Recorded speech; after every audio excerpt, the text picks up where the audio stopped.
अस्सलामुअलैकुम दोस्तों, आम या गमशाद अली ऐं तव्हां ॾिसी रहिया आहियो टेक इन सिंधी यूट्यूब चैनल। तो दोस्तों अॼु जी वीडियो में असां तव्हांखे ॿुधाईंदासीं तव्हां पिक्सल आर्ट में सिंधी फ़ॉन्ट कीअं ऐड करे सघो था, उहो बिल्कुलु आसानी सां। त जेकॾहिं चैनल ते नवां आया आहियो त चैनल खे सब्सक्राइब करे वठो, वीडियो खे लाइक न कयो त वीडियो खे लाइक करे वठो। अचो त वीडियो खे शुरू कयूं था। तव्हां ॾिसी सघो था मुख़्तलिफ़ सिंधी फ़ॉन्ट तव्हां पिक्सल आर्ट में ऐड करे सघो था, उहो बिल्कुलु आसानी सां। अचो त वीडियो खे शुरू कयूं था। सब्सक्राइब कयो मुझे चैनल के ऐं घंटी जे निशान ते क्लिक करियो जीअं हर नई वीडियो जी नोटिफिकेशन तव्हांखे सभ खां पहिरियां मिली सके।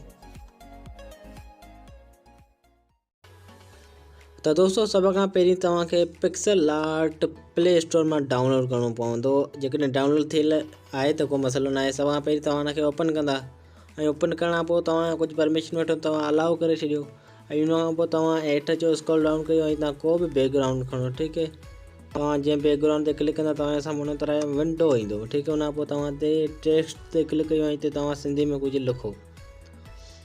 मिसाल तौर मां त कुझु टाइप करियां थो सिंधी फ़ॉन्ट। हुन खां पोइ तव्हां सही ते क्लिक कयो। हुन खां पोइ तव्हां ते गुलाबी ऑप्शन तव्हांखे मिलंदो, तव्हां हुन ते क्लिक कयो। हुन खां पोइ माय फ़ॉन्ट ते क्लिक कयो। ठीकु है, तव्हां हिते हिनखे छॾे ॾियो ऐं हिन पिक्स आर्ट के तव्हां स्क्रीन तां हटाए छॾियो।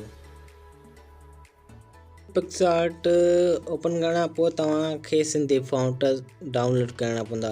मूं पहिरियों डाउनलोड करे रखिया आहिनि ऐं मां हुन फाइल में वञा थो, उहे फाइल मां सिलेक्ट कंदो। ठीकु है, तव्हां जेके डाउनलोड कया आहिनि तव्हां उन सभिनी ते टिक करियो ऐं हुन खां पोइ तव्हां हुनखे कॉपी करे पिक्सल आर्ट जे फोल्डर में पिक्सल आर्ट जे फोल्डर में अचो ऐं हिते फ़ॉन्ट जेको आहे फोल्डर आहे तव्हां हिन में हिनखे पेस्ट करे छॾियो। ठीकु है, तव्हांजा फ़ॉन्ट पेस्ट थी चुका आहिनि। हुन खां पोइ तव्हां अचो पिक्सल आर्ट में, तव्हां हिते चेक कंदा त तव्हांजा जेके फ़ॉन्ट तव्हां ऐड करणु चाहिया थे से तव्हांजा फ़ॉन्ट ऐड थी चुका हूंदा। त हिते नओं प्रोजेक्ट ठाहियूं था ऐं हुन में तव्हांखे हिते सिंधी फ़ॉन्ट आणे ॾेखारियूं था। ठीकु है, तव्हां हिते अचो टेक्स्ट ते ऐं तव्हां हिते सिंधी में कुझु लिखो ऐं हुन खां पोइ तव्हांखे मां अॻियूं प्रोसेस सम्झायां थो।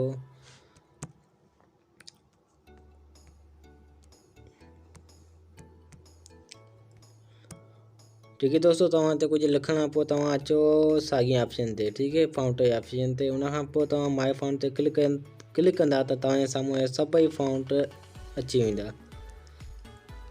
तो दोस्तों तव्हां ॾिसी सघो था सिंधी फ़ॉन्ट पिक्सल आर्ट में ऐड थी चुका आहिनि।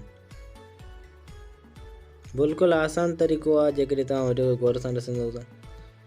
सिंधी फ़ॉन्ट पिक्सल आर्ट में ऐड थी चुका आहिनि। तव्हां हिन तरीक़े सां पिक्सल आर्ट में सिंधी फ़ॉन्ट बिल्कुलु आसानी सां ऐड करे सघो था। तो दोस्तों इहो वीडियो कीअं लॻी उमेद थो कयां तव्हांखे पसंदि आई हूंदी। वधीक अहिड़ियुनि वीडियोज़ जे लाइ असांजे यूट्यूब चैनल खे सब्सक्राइब करणु न विसारींदा। मिलूं था नेक्स्ट वीडियो में, तेसिताईं ख़ुदा हाफ़िज़।